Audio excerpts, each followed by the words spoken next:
Feria un día chegou ao cole e propuxouse aos mestres facer unha asociación de baile tradicional. Os mestres aceptaron a idea e puxéronse a traballar entre eles. Estaba Concha Couso e puxo moito da súa parte no proceso para que se fixera a asociación.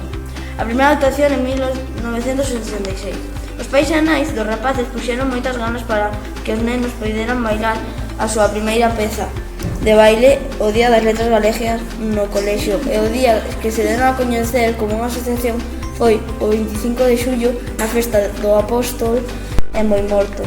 Aquel día, unha nena subiu ao palco e anunciou a asociación e bailaron. Estandarte dos santiaguiños de Boimorto. No 1986, Concha, que estaba na directiva, fixo o logo da asociación e agora na asociación Mara, unha rapaza dos santiaguiños, fixo un novo estandarte no 2023.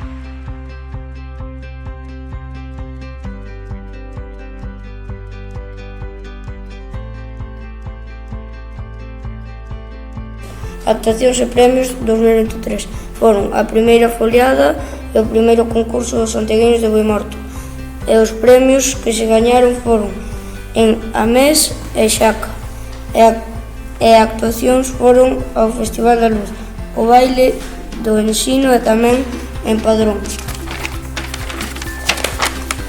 Actuacións dos santiaguiños 2024. Este ano foron actuar ao Luar, Monterroso e o Festival da Luz. Este ano tamén celebrouse a segunda foliada e o primeiro concurso de baile.